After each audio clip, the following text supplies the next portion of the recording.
नमस्कार। हमारे YouTube channel famous stories of the world में आप सबका स्वागत है। चलिए आज हम सुनते हैं राजस्थान की एक प्रेम कथा सोरठ और बींजा। एक ऐसी सुंदरी की कहानी जो एक राजा के महल में जन्मी, एक कुम्हार के घर पली बढ़ी, एक बंजारे से जिसकी शादी हुई, राव ने जिसे जुए में जीता, नवाब ने जिसको लूटा और अपने मन को पाया तो किस रूप में। तो ऐसी एक कहानी है सोरठ बींजा। रायचंद देवड़ा सांचौर का स्वामी था और सांचौर एक बड़ा अच्छा राज्य था। राजा को सब प्रकार का आनंद था और जनता को सब प्रकार का सुख था। राजा की एक रानी गर्भवती थी और उसने एक रात एक पुत्री को जन्म दिया। सुबह राज पंडित लड़के की जन्म पत्री बनाने महल में हाजिर हुआ और पंडित जी ने पंचांग देखा, ज्योतिष शास्त्र की किताबें खोली और सारा जोड़वा की गुणा भाग लगाकर बोला, अन्नदाता बाई का जन्म मूल नक्षत्र में हुआ है और वह भी पहले पहर में। इस नक्षत्र में जो भी पैदा होता है वह अपने पिता के लिए घातक और राज्य के लिए घोर अनिष्टकारी होता है। राजा ने कहा, आपने दूसरे पंडितों से भी बात की है? पंडित जी ने कहा, हाँ अन्नदाता, मैंने दूसरे विद्वानों से भी पूछ लिया है, उनकी भी यही राय है। राजा ने कहा, तो फिर इस बच्ची का क्या किया जाए? पंडित जी ने कहा, मैं तो इतना ही अर्ज कर सकता हूँ, इस बच्ची को इस महल से हमेशा के लिए हटा देना चाहिए। राजा ने पूछा, कोई दूसरा रास्ता नहीं है? पंडित जी बोले, नहीं महाराज। तब सांचौर के स्वामी रायचंद देवड़ा ने हुक्म दिया कि बच्ची को मार दिया जाए। रानी रोती हुई रायचंद के पैरों में आ पड़ी और कहा, बेचारी एक ही दिन की तो है, उसे जीवन दान दीजिए। रायचंद अड़िग रहा और उसने कहा, मेरा राज्य और मेरा जीवन इस लड़की के जीवन से अमूल्य है, ज्यादा मूल्यवान। रानी बहुत रोई चिल्लाई। तब रायचंद ने मान लिया कि बच्ची को जान से नहीं मारा जाए और उसे एक पिंजरे में रखकर नदी में बहा दिया जाए। और वही किया गया, एक पिंजरे में रखकर उसे नदी में बहा दिया गया। नदी के किनारे पर रखे एक सपाट पत्थर पर रामू धोबी कपड़े धो रहा था, तो उसे नदी में एक बहती हुई चीज नजर आई। उसके पास ही चंपा कुम्हार बर्तन गढ़ने के लिए मिट्टी खोद रहा था। तो रामू धोबी ने चंपा को आवाज लगाई, देख तो कोई चीज नदी में बहती आ रही है। चंपा ने नदी की ओर देखा और कहा, मुझे तो कोई पिंजरे जैसी चीज नजर आ रही है, चलो इसको निकालें। रामू बोला, ठीक है, पिंजरा मेरा होगा और अंदर वाली चीज तेरी होगी। दोनों ने अपनी धोतियां उठाई, पानी में कूद गए, पिंजरा निकाला और पिंजरा खोला तो उसके अंदर रुई में लपेटी हुई एक लड़की जैसी गुलाब का फूल। रामू बोला, कौन ऐसा हत्यारा बाप होगा? कौन ऐसी वज्र की छाती वाली माँ होगी? लगती तो किसी बड़े घर की है, तभी तो ऐसे कीमती सोने के पिंजरे में इसे डाला है, लेकिन बेचारी को बहाया क्यों? चंपा बोला, भगवान की इच्छा है, मेरे कोई बच्चा नहीं है और भगवान को मेरी घरवाली की गोद भरनी थी। चंपा भागता भागता घर गया और अपनी पत्नी को बुलाकर लाया और रुई की पोटली उसे दी और कहा, ले भगवान ने भेजा है, इसे पाल पोस कर बड़ा कर। कुम्हारी ने लड़की को छाती से लगाया, मात्र प्रेम से उसके स्तनों में दूध उतर आया। ईश्वर की कुदरत, सांचौर के राजा की लड़की चंपा कुमार के घर में पहुंच गई। चंपा अपनी स्त्री से कहता था, सारे सोरठ देश में तू कहीं भी घूम आ, ऐसी सुंदर लड़की तुझे नजर नहीं आएगी। सोरठ देश का सारा रूप इसी में समा गया है। चंपा ने लड़की का नाम रखा सोरठ। अब सोरठ बड़ी होने लगी जैसे शुक्ल पक्ष का चंद्रमा हो। चंपा कुमारी को हमेशा समझाता था और सावधान करता था, कितनी बार तुझे कहा है इसे दरवाजे पर मत जाने दिया कर, किसी से बात मत करने दिया कर। क्या मालूम कब किसी राजा की अमीर आदमी की नज़र इस पर पड़ जाए तो अनर्थ हो जाएगा। हम रहे कुमार छोटी जाति के, ना ही हाँ कहते बनेगी और ना ही ना कहने की हिम्मत होगी। तू तो इसे घर के बाहर निकलने ही मत दिया कर। लेकिन चंद्रमा कितने दिन बादल के पीछे छिपाया जा सकता है। और एक दिन गिरनार का राव खंगार अपने भतीजे बिंझा के साथ शिकार खेलता चंपा कुमार के गांव आ पहुंचा। सहेलियों के साथ सोरठ भी राव खंगार की सवारी देखने के लिए उसके डेरे पर चली गई। लड़कियों के झुंड में सोरठ ऐसी चमक रही थी जैसे तारिकाओं के बीच कोई चांद चमक रहा हो। बिंझा की नज़र सोरठ पर पड़ी और वहीं की वहीं अटक गई। सोरठ लड़कियों के झुंड में ऐसे चमक रही जैसे किसी धुंधले बादल में कोई बिजली चमक रही हो। राव खंगार का घोड़ा 20 कदम आगे निकल गया। जब उसने पीछे घूम कर देखा तो बिंझा तो वहीं अटका खड़ा है। उसने अपना घोड़ा वापस किया। राव खंगार को आते देखकर बिंझा सोरठ की तरफ इशारा करके बोला, इस छोकरी का मोल करूं। इधर घर पर सोरठ को न पाकर चंपा कुमार की स्त्री सोरठ को ढूंढने आ गई। उसने बिंझा को सोरठ को घूरते देखा तो सोरठ को हाथ पकड़कर अपने साथ खींचकर घर ले गई। सोरठ का पता ठिकाना पूछकर राव खंगार और बिंझा दोनों चंपा कुमार के घर पहुंचे। सोरठ को उससे मांगा। चंपा ने कहा, पृथ्वी का राज भी दे दो तो भी मैं अपनी बेटी को नहीं बेचूंगा। तो गढ़ गिरनार का राजा कहने लगा, बेचने के लिए कौन कहता है? मैं गढ़ गिरनार का राजा हूं, इससे शादी करूंगा। राव खंगार और बिंझा ने चंपा को बहुत समझाया, लालच दिया, ऊंचा नीचा लिया, लेकिन चंपा तो अडिग रहा और उसने कहा, मैं अपनी बेटी की शादी अपनी बराबरी वालों के साथ ही करूंगा। राव खंगार और बिंझा वापस गिरनार लौट आए, लेकिन बिंझा के दिल पर सोरठ की छवि ऐसी उतर गई कि वो निकाले नहीं निकली और मिटाए नहीं मिटती थी। अब वो दिन रात ये सोचता था कि वो सोरठ को कैसे प्राप्त करेगा। इधर चंपा कुमार को फिक्र लग गई कि सोरठ बड़ी हो गई है।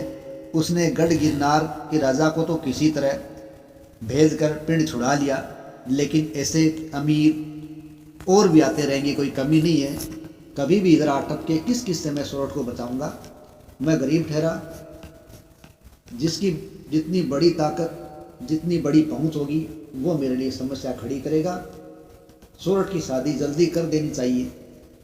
मंचलों की भीड़ आने लगी है, बदनामी होने लगी तो इसके लिए घर ढूंढना मुश्किल हो जाएगा, वर ढूंढना मुश्किल हो जाएगा। होनहार की बात बंजारों का मुखिया राव रूड सांचौर से गिरनार जाता चंपा के गांव का।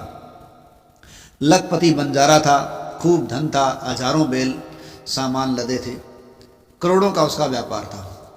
चंपा ने सोचा, राव रूड से सोरठ की शादी की बात करनी चाहिए। है तो वो बहुत ज़्यादा धनवान, लेकिन जाति में बराबर है। फिर भी मेरा धन सोरठ उसके धन से कोई कम नहीं है। चंपा ने राव रूड से बात की। रूड ने सोरठ को देखा और सोरठ को एक बार देखने के बाद भला कौन मना कर सकता है। राव रूड के साथ सोरठ की शादी हो गई। राव रूड ने लकड़ी का एक जालीदार महल बनवाया। जालियों में रेशम और मखमल के पर्दे लगवाए।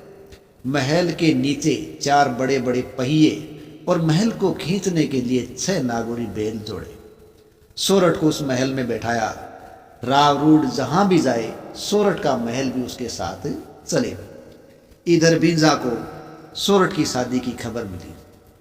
पहले तो उसे दुख हुआ, फिर खुश हो सोचा कि बंजारे तो जगह जगह घूमते ही रहते हैं, कभी ना कभी रावरूड गिरनार तो आएगा ही। एक रात बीजा अपने महल के सबसे ऊंचे माले पर बैठा सोरठ के बारे में सोच रहा था। पहाड़ से आती हुई बेलों के गले में बंधी घंटियों की आवाज उसे सुनाई दी तो वह चौंका और उसने सोचा कहीं रावरूड की वालद तो नहीं आ रही। थोड़ी देर बाद उसे मसाले जलती नजर आई तो उसने सवार को दौड़ाया, देख करा गिरनार पहाड़ पर क्या हलचल हो रही है। सवार खबर लेकर आया कि किसी बंजारे की वालद है, हजारों बैल है और लकड़ी के महल में उसकी स्त्री भी साथ है।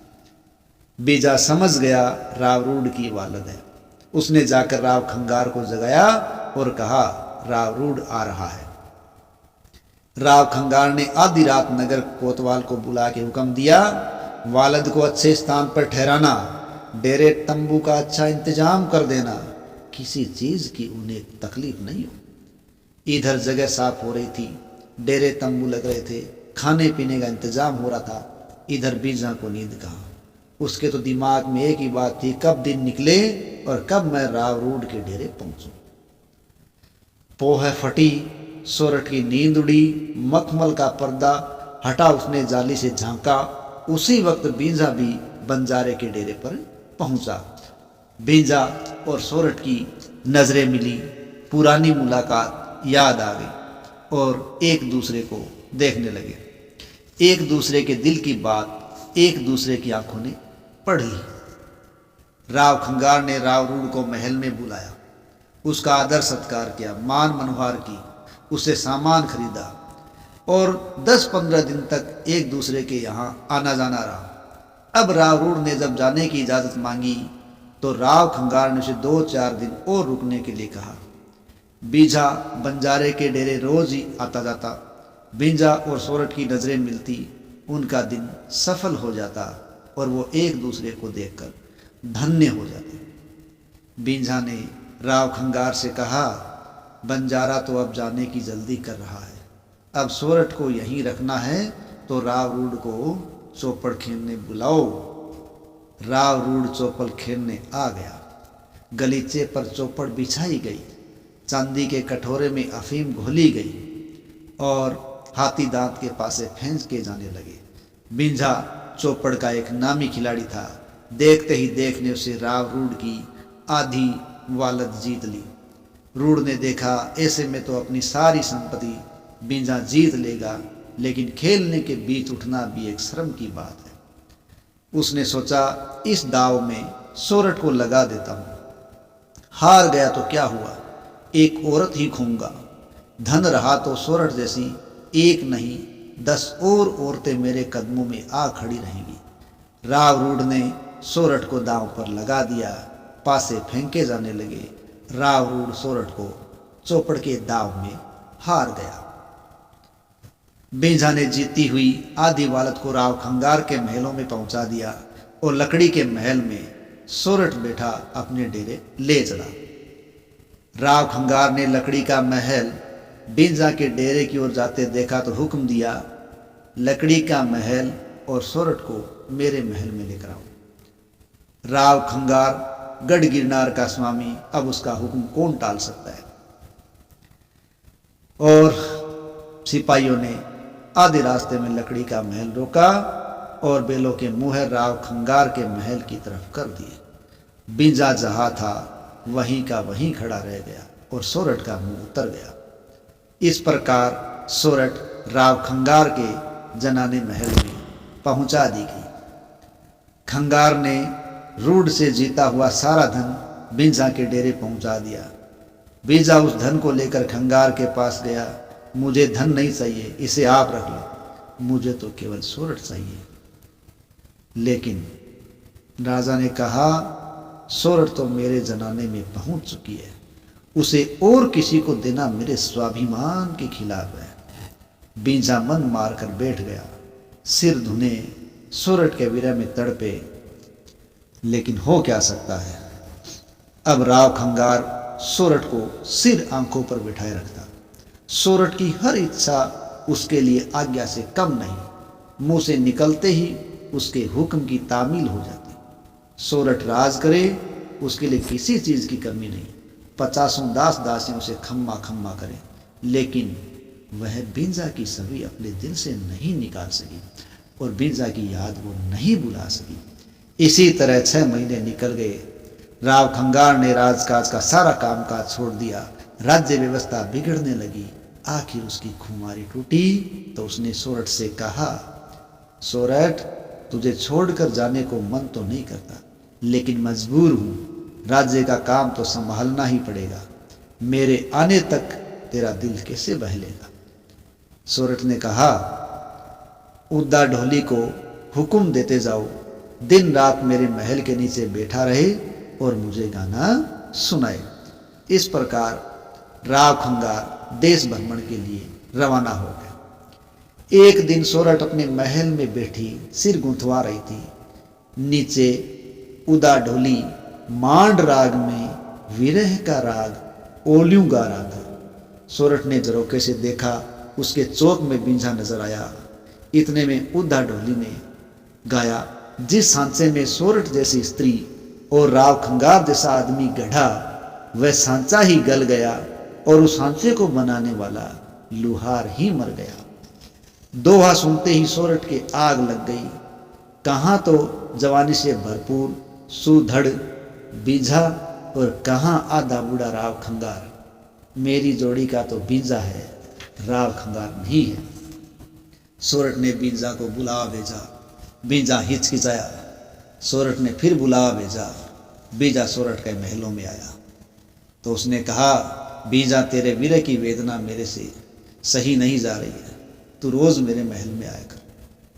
सोरठ बोली, राव खंगार ने मुझे अपने महल में रख रखा है।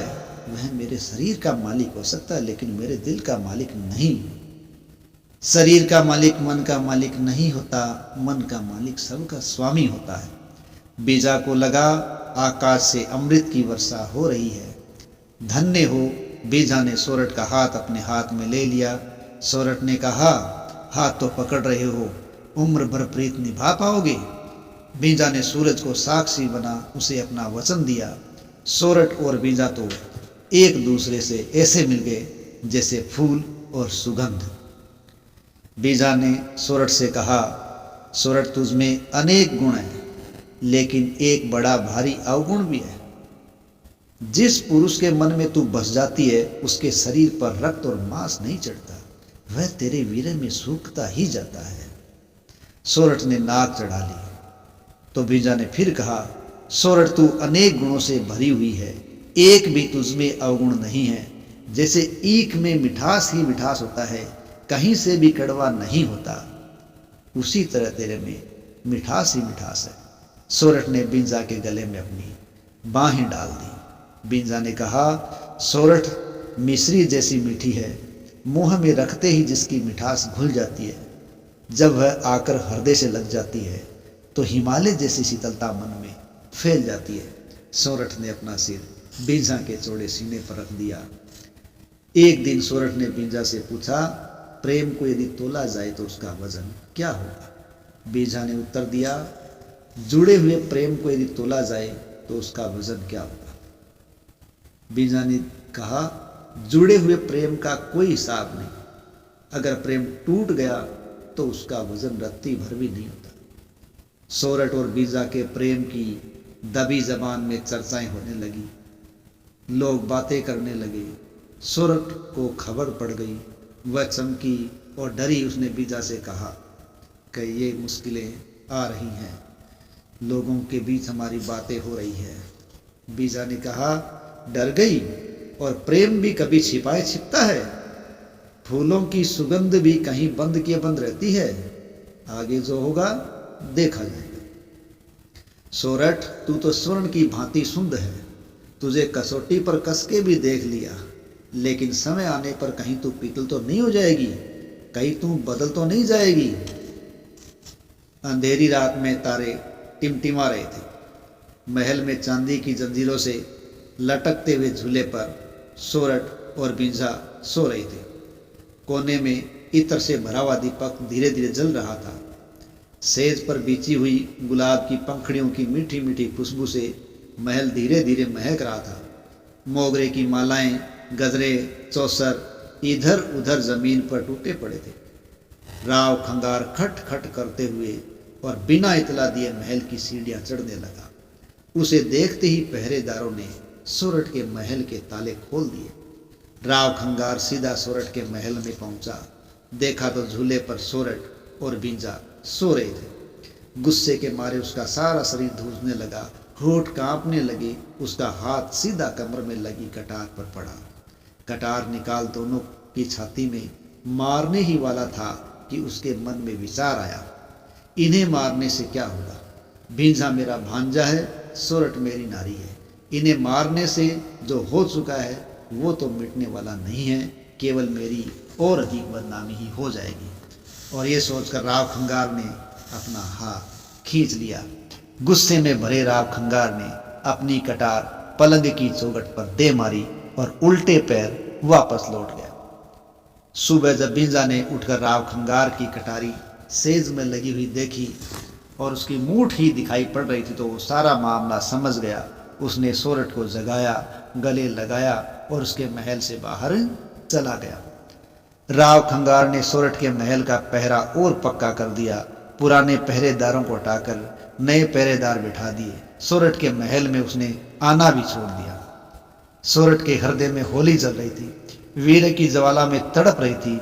बींजा पुराने दिन याद करे, सिर पटके पागल की तरह इधर उधर घूमता भी आखिर उससे रहा नहीं गया और एक रात वो किसी तरह छिपता छिपा था सोरठ के महल में पहुंच ही गया। उसे देखते ही सोरठ चमकी और कहा, बीजा वापस चला जा, तेरे सिर पर नंगी तलवार लटक रही है। बीजा बोला, सोरठ मरना तो एक बार है ही। राव खंगार इसी वक्त मेरा गला काट ले तो मुझे कोई अफसोस नहीं होगा। तेरे सामने मरूंगा तो मुझे मुक्ति मिल जाएगी। इससे अच्छी मौत मुझे कहीं नहीं मिल सकती।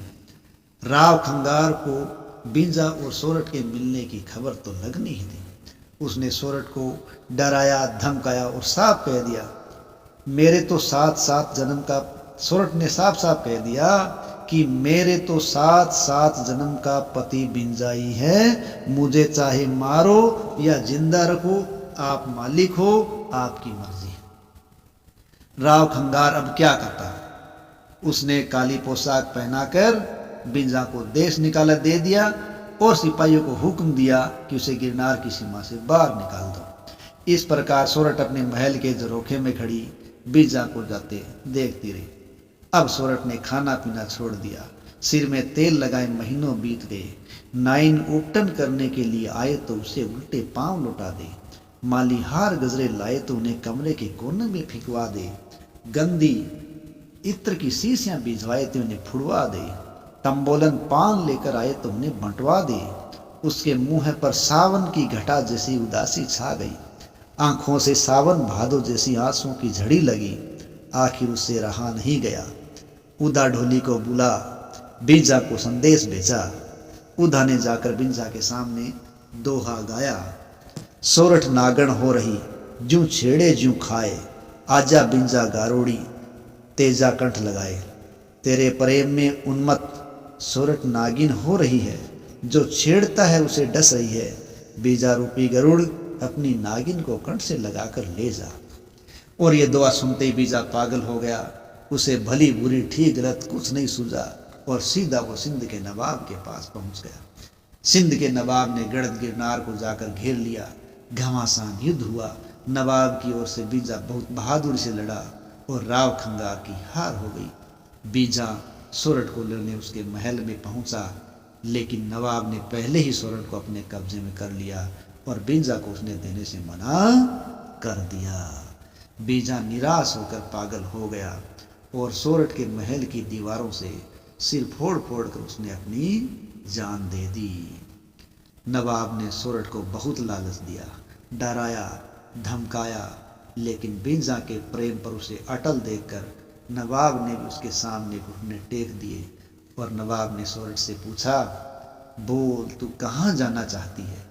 राव खंगार के पास, अपने बाप चंपा कुमार के पास, रूढ़ बंजारे के पास कहाँ जाना चाहती है? सोरठ ने रोते हुए कहा, कहीं नहीं, जहाँ बिंझा को जलाया गया है मुझे वहीं भेज दो, आपकी बड़ी मेहरबानी होगी। नवाब ने सोरठ को पालकी में बैठाया और बिंझा के दाह संस्कार स्थल पर भेज दिया। सोरठ ने सूर्य भगवान के सामने खड़ी हो हाथ जोड़कर प्रार्थना की, हे सूर्य भगवान, तू सर्वव्यापी है, तेरे से कोई चीज छिपी हुई नहीं है। मैंने बिंझा से मन, वचन और कर्म से प्रेम किया है। अगर तू मुझे शुद्ध और सती मानता है तो तू अग्नि प्रकट करके मुझे अपनी बिंझा के पास पहुंचा दे। सूरज की किरणों ने अग्नि प्रज्वलित की और बिंझा की भस्म के साथ सोरठ की भस्म भी मिल गई। इस प्रकार सोरठ, जो एक राजा के महल में जन्मी थी, कुम्हार के घर पली बड़ी थी, बंजारे के साथ जिसकी शादी हुई थी, राव ने जिसको जुए में जीता था और नवाब ने जिसको लूटा था, इस प्रकार एक राग के रूप में उसने अपने आप को, अपने मीत को सौंप दिया और उदा ढोली जब तक जिंदा रहा गांव गांव में घूमकर सोरठ और बिंझा के गीत गाता रहा और उसकी कहानी को, या उन दोनों की प्रेम कहानी को अमर कर दिया।